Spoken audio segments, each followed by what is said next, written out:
If you'd like to listen to the Daily Blast, plus all of our other DSR content without ads, please consider becoming a member. In addition to no ads, members receive bonus content for virtually all of our shows, an invitation to join the DSR Slack community, access to our Discord community, and enhanced show notes for select shows. For this week only, get 50% off the first year or first month of membership. Visit thedsrnetwork.com/buy and use code GREG to receive the discount. That's thedsrnetwork.com/buy and code GREG. Thank you very much for your support.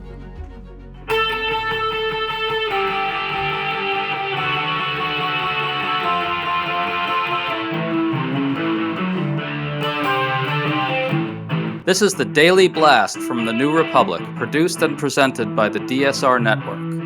I'm your host, Greg Sargent.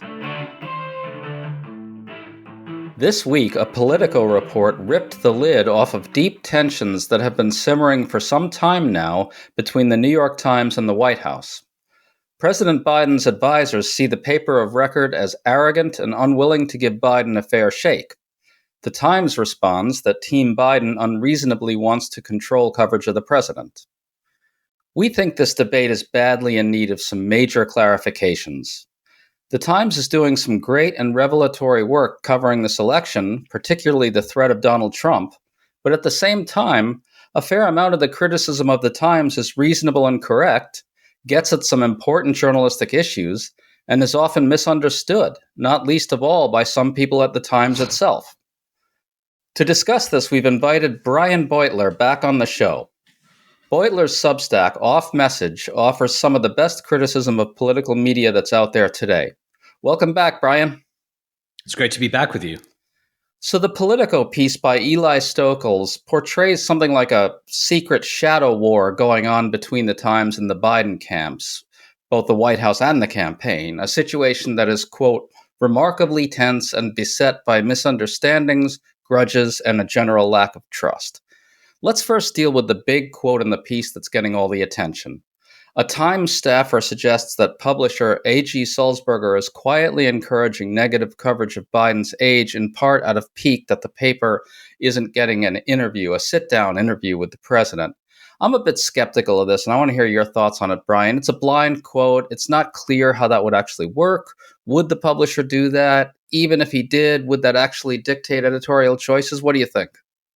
Well, it wouldn't work the way we see things working at Fox News, right? Like Fox News will kind of like on a regular basis libel somebody. They'll go to court. There'll be discovery. And then emails will leak showing that basically the way the company works is very top down, and like orders come down from on high to cover Democrats in a certain negative light or make certain claims that are false or highly tendentious. And I don't think it's credible to argue that this quote suggests that the New York Times works like that. But I do think that like the ownership structure and the beliefs of the owner of any organization, any profit-making organization, are going to matter as to like the conduct of the people who work beneath that person. And if it's widely understood that the boss is frustrated with Joe Biden and wants to use the paper's clout to sort of leverage or impel Biden to do this interview that Sulzberger reportedly wants him to do, then that will have an effect just on how people like go about their jobs and try to survive within the institution or climb the ranks within the institution. So I can't imagine it has no effect either, right?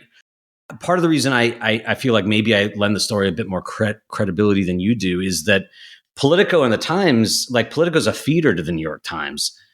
They're well sourced at the New York Times, right? Like the papers kind of have a bit of a symbiosis, at least Politico and the New York Times political desk. And it would be like, it strains credulity to me that would be a baseless blind quote from somebody who wasn't in the know, right? Like those two outlets really do have a lot of cross-pollination. I'll give you some of that there. Yeah, right. It's hard to imagine that Politico, which is, as you say, very plugged into the DC media, would just sort of throw something out there without sort of having at least a fair amount of confidence that it reflected a real thing. But who knows? But I want to get past the gossipy stuff in the piece, because to me it's sort of secondary to the Biden camp's overarching complaint about the Times, which is that the Times' search for the appearance of objectivity ends up blurring the asymmetries, as Politico puts it, between Trump and Biden when it comes to their core commitments to democratic principles. That's something you and I and many others have also pointed out regularly, not just about the Times, about the whole political media, really. And I think there's no doubt that this happens on a fairly regular basis. And so I'm a bit surprised to see this treated as almost a scandalous thing by the New York Times reporters who responded in the piece. We all know this is a problem. It's right out there for everybody to see. It's not, there's not really any doubt that it's a problem, is there? No, I mean, like, as you say, this is not the White House freelancing as media critics, right? Like, this is a well-developed, lengthily articulated line of criticism about the way the New York Times politics desk covers politics specifically, and how mainstream political news tends to cover campaigns in general, right? Like, the Biden White House and the Biden campaign didn't invent this line of criticism. They are feeding off of the work of, like, not just you and me, but actually respectable people, right? Like Margaret Sullivan and James Fallows and Jay Rosen, right? Like there's a big body of work about this going back many, many, many years now. But, you know, I am not surprised at all to see the New York Times top brass take the White House making this criticism and rolling their eyes at it the way they have when the rest of us have made the same criticism, right? Like to, you know, it goes back to before the 2016 campaign. But to me, the 2016 campaign coverage was so obviously egregious, and the criticism of it so, like, well documented, and, you know, offered, I think, in the spirit of good faith and hoping to see that, like, the mainstream political news in general, but the Times in particular, reflect and maybe change their approach, at least as long as we're in this sort of Trumpian era of informational warfare, right? And like the brass has never done it, right? There have been like maybe a couple examples. I can think of actually one off the top of my head. Was, I think, Amy Chozick was the Times reporter who was assigned to the Hillary Clinton campaign, who later wrote a book, and in her book she expresses some misgivings and even essentially some feelings of guilt, I think, about how she got swept up in the email feeding frenzy and the desire to create a balance between Trump and Clinton, and how that distorted public perception of the two candidates. Well, but, you know, the editors of the New York Times have never accepted that criticism, and so they've never really changed their approach. And so when they now hear the same criticism coming from the White House, it just reaffirms to them that this is something, you know, grubby partisans say, and not actually something worth taking seriously. So yeah, I would have been more surprised if the White House had come to them and said, hey, the way you're covering the news is distorting important differences between Biden and Trump. And they said, oh, you know what? You're right. Maybe we should get a handle on that. Right. Like, we've been trying to get them to get a handle on that for a decade now, and like to little effect. And there really is, as you kind of get at, a kind of paint by numbers quality to the response, right? There really is a kind of weirdly reflexive dismissiveness that you often hear. You see it on Twitter from star reporters at the Times, sometimes from editors. And it's puzzling because they don't need to adopt that tone with these criticisms. I have no earthly idea how New York Times editors can look at that now infamous front page, I guess around 11 days before the 2016 election, which was just absolutely plastered by the email story because of the new revelations from James Comey, how they can possibly look at that and defend it now and not see a problem. But let's get to some specifics here. One of the Times reporters quoted by Politico said this about the Biden criticism, quote, "They're not being realistic about what we do for a living. You can be a force for democracy, liberal democracy. You don't have to be a force for the Biden White House," close quote. Now, this immediately commits a serious fallacy. It equates the demand for clarity about the true nature of the differences between Trump and Biden on one side with a demand for special treatment for Biden on the other. And that's completely unresponsive, right? The threshold question is this: does the Times regularly make editorial choices that obscure the distinctions between the two when it comes to matters of fundamental importance? For instance, that Trump poses a unique threat to the system itself, and Biden just does not. Let me ask you, is that a legit formulation of the threshold question? And does a casual Times reader come away with that appreciation or not? What's the answer to that?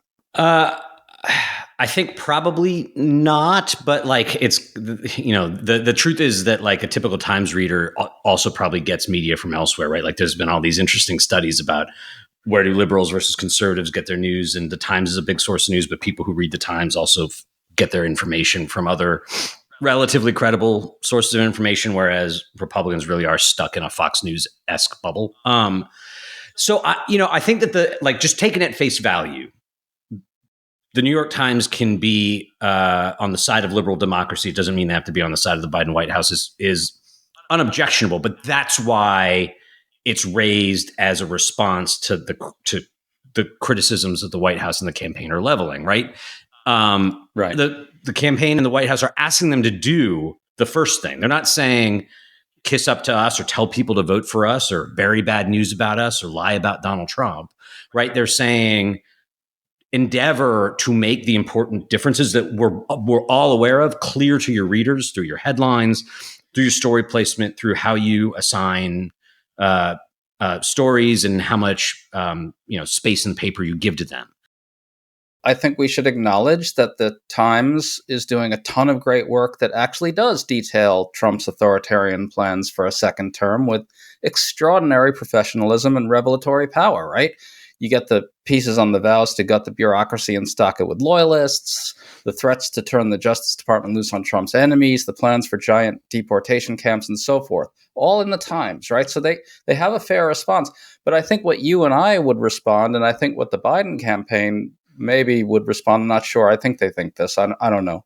But the day-to-day editorial choices when it comes to headlines and how to position the Trump campaign's response to this or that versus the Biden campaign's claims, that's where the rubber really meets the road on what the casual reader comes away from all this with, right? And would they deny that there's a genuine debate to be had here about whether the conventions of political reporting, which require even-handed treatments of subjects, are in some sense not up to the task of covering a candidate and a movement who are threatening the system itself? Would they deny that? I don't think they would if you were sitting down with them.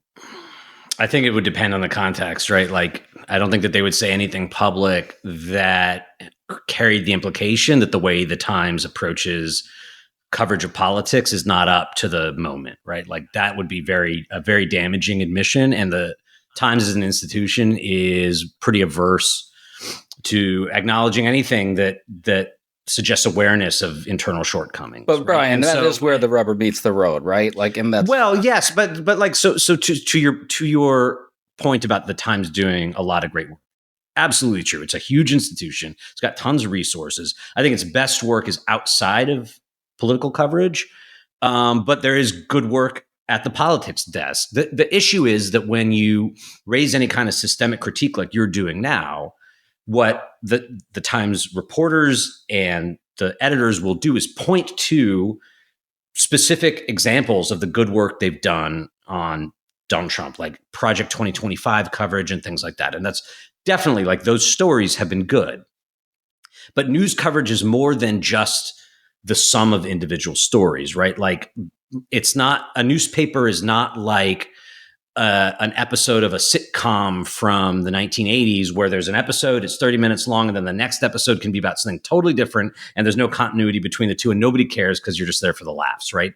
That's not the model, right? The model is you're doing a bunch of discrete stories, but there's connective tissue between them, and they tell a sort of super story in many cases about the subjects of your coverage, right? And so that's why the emails story was so damning to Clinton. If you brought up that the way they were covering the email scandal was totally out of proportion to the significance of the story, they'd say, well, we covered the Trump University scandal and the this and the that and the other thing. And it's like, yes, you did, but you covered it kind of in that artificial sitcom way where it was like, here's a story on this and here's a story on that, and not like Trump campaign rocked by yet another corruption scandal, right? To where it's like the story of the Trump campaign is one of these endless corruption scandals that have the campaign reeling.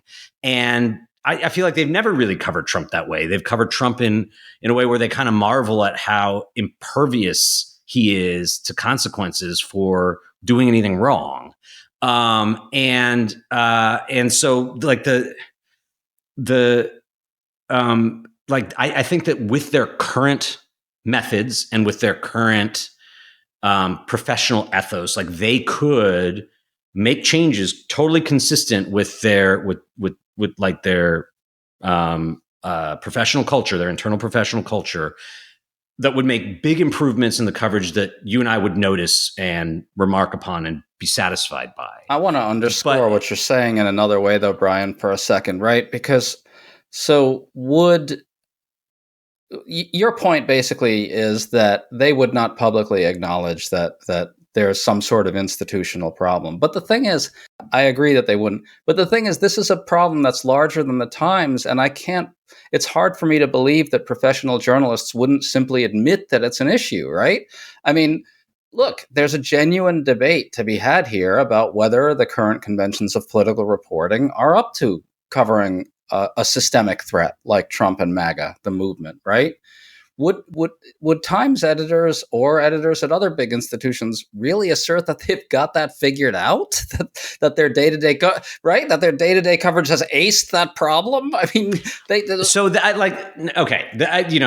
it's not either like we've aced it or we're totally out to sea and we have no idea what to do, right? Like when asked, people like Dean Baquet and other like big media luminaries will acknowledge that there are challenges and blah, blah, blah. But we think that we're we did the best under difficult circumstances. And, they have a good politic way of defending the work that they've done, even when it's under withering criticism, right?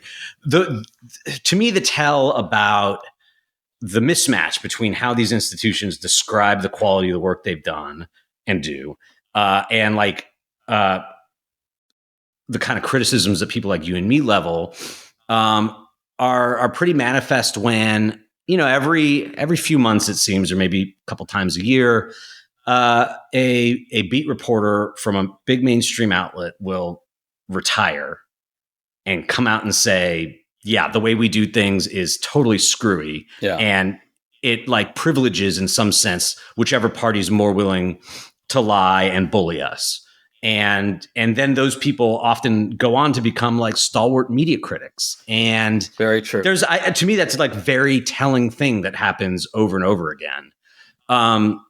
Meanwhile, the people who are in the industry and still running these organizations remain hostile to A, to people who make the criticisms, but then B, to people who internalize the criticisms and they adopt new approaches to interfacing with media and trying to connect to people who consume media, right? I think it would be helpful to go over a few more specifics. I mean, you've got guys like press critics like Dan Frumkin, Jameson Foser, and Mark Jacob kind of flagging a lot of these things fairly regularly. But recently there was a Times piece about voter perceptions, and it said something like each side sees the other as a threat to democracy. And the facts were in there about the threat Trump poses, but the overall effect was a kind of shrug. There are different realities. Who's to say? Or, there's there was a recent Times headline that said inside Trump's complicated relationship with law enforcement. Now, so his relationship with law enforcement is that he treats it as entirely illegitimate if it's enforcing the law against him and his allies, and he treats it as a political weapon to use against his enemies. That's not complicated, right? You can't just do a sort of Timesian raise of the eyebrow to kind of capture how deeply abnormal that is. Or take this, for example. I go on about this constantly, but the Times and others often say something like this or that event gives the Trump campaign ammunition or fodder to make a political attack on Biden. And that might be effective. This becomes the hook to treat the attack itself as news, right? And elevate it. We saw that with the recent special counsel Robert Hur report that inserted the asides about Biden's age and so forth. Now, no one would deny Biden's age is a problem or a legitimate story. The point, rather, I think, is that the Times is making the editorial choice to opine or even just speculate about the possible efficacy of a Republican political attack, which then gives it more headlines. And then the concentration of those headlines, because it's the Times, sends a message to countless smaller news organizations about what's important, what they should be talking about.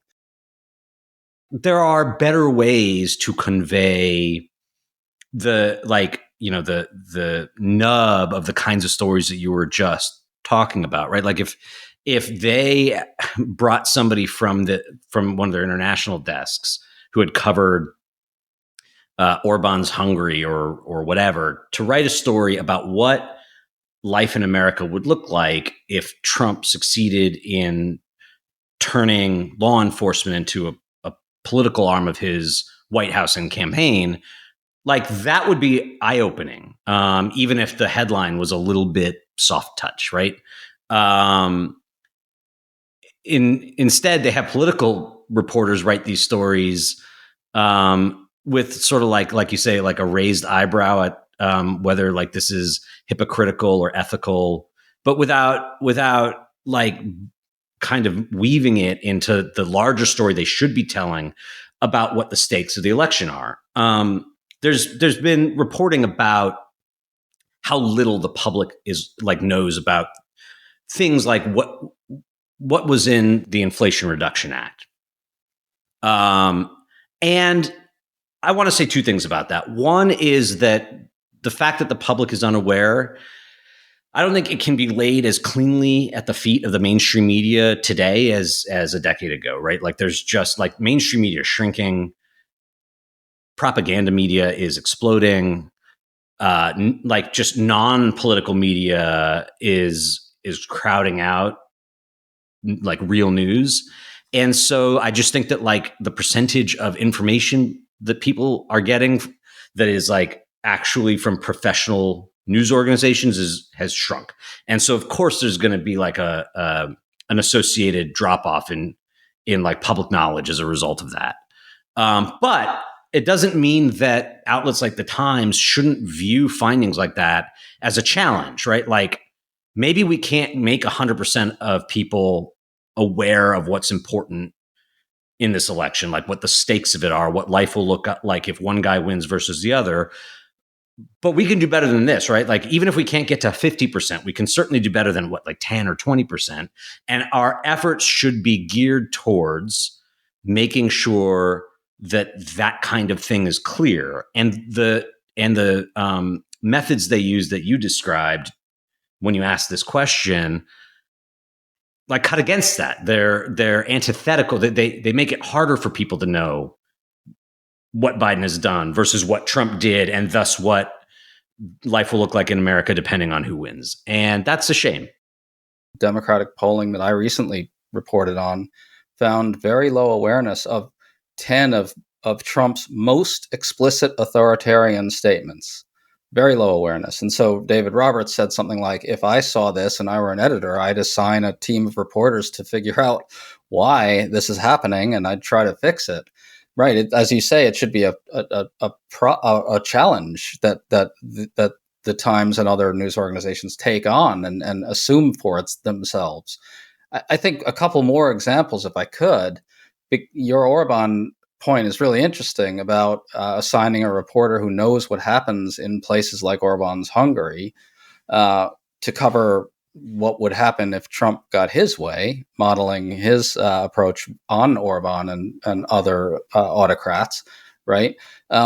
There was a piece recently where the Times described Trump's quote-unquote dark vision, but they were just referring to Trump's depiction of the country as a hellscape under Biden, with no serious clarity offered on the long history of this kind of use of language by semi-fascist leaders, to coin a phrase, to lay the groundwork for authoritarian rule. Or Trump regularly seems to be calling openly for delays of his trials.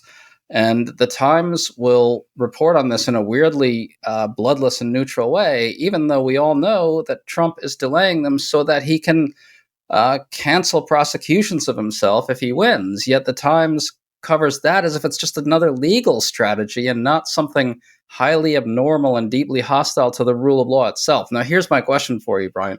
I'm not sure how neutral political reporting should treat these kinds of things. It's a tough problem, right? But the point is the Times hasn't solved it. Nobody has. Yet you get the sense that they won't even concede that. Yeah, so they do this two-step where they'll say, democracy dies in darkness. A free press is essential to an informed citizenry, and affronts to a free press are thus affronts to democracy in some sense. But then separately, they will disavow any responsibility when the citizenry is uninformed, right? Like when the citizenry doesn't know what Joe Biden has accomplished as president, or doesn't understand that Trump's authoritarian threats have become explicit and they will have profound effects on public life in the United States if he wins. And so, yeah, you're right. Nobody's cracked the code, but I think, and there's no perfect way to do it, but you can't really get there until you end the two-step, right? At some point, they have to decide whether a press actually does and should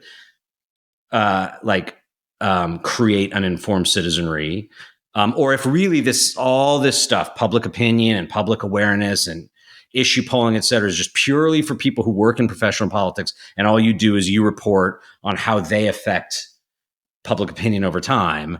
I got to think that they're proud enough of their work and maybe morally vain enough people that they would say, no, we can't just be in the business of commenting on how effective various political actors are at moving the needle of public opinion, or changing public awareness of things. We should be major agents in that process. We should be in the process of informing people, not just commenting on whether they are informed or not. If you accept that, then you have to do things differently, right? And you don't report on Donald Trump's efforts to delay his trial so that he can cancel his prosecutions if he wins as a will he or won't he succeed tactical thing, yeah. but as a genuinely aberrant, unethical strategy that's incompatible with the rule of law. And you don't need to have people who cover campaigns write that story. They have excellent legal journalists at the New York Times, and you don't necessarily have to bring them in to write one story and then they peace out and cover the Supreme Court again or whatever. The fact that Trump is trying to engage in a cover-up of evidence in his January 6th trial before the election could be the same, could generate the same kind of drumbeat coverage that the Times applied to the Clinton email scandal. What is he hiding? What does a grand jury have that we don't know? And get at that so that Trump can't engage in the cover-up that he's trying to engage in. None of that means, to go back to where this started, that the Times has to be an arm of the Biden campaign or helping Biden win, right? It is, I think, totally valid and nonpartisan to say that the Republican Party has radicalized against democracy, and that the agenda that it's putting forward would make the United States a less small d democratic country, like we've seen in places like Hungary and Turkey and Poland and so on. They don't have to say, and that's bad, and therefore you should vote for Joe Biden. Just like let the facts kind of speak for themselves. But you have to take step one seriously, which is like, we are actually here to create an informed citizenry. And when we see that what people believe is at odds with what we as reporters know to be true because we're immersed in it every day, then that should function the way an assignment editor functions. And it should really change the way editors approach their jobs and reporters approach their jobs. I think what you're getting at here is institutional confusion, right? What we need is a big discussion about whether the press sees itself institutionally as obligated to inform the citizenry as part of its institutional role in a liberal democracy, right? And so you've probably seen this, but I think it was Mark Jacob, the press critic, who pointed out how former reporter, one of the guys I was talking about. Key point, yeah. And so one of the snarkier reporters around town dissed him publicly and essentially pointed out or said that it was kind of foolish to expect the press to play that role. And so what I wondered when I saw that was, okay, well, presumably professional reporters go into this business with a set of ideals about informing the public. Why would you suddenly decide that your profession doesn't actually have a substantial role in doing that after all? What are we doing there, right? Yeah, I mean, I think that what happens, because I've seen this happen a number of times, I do think that most journalists get into journalism for some idealized reason. There are some who get into it because they think that they'll end up on TV a lot and sort of rich and famous and part of the top echelon elite or whatever.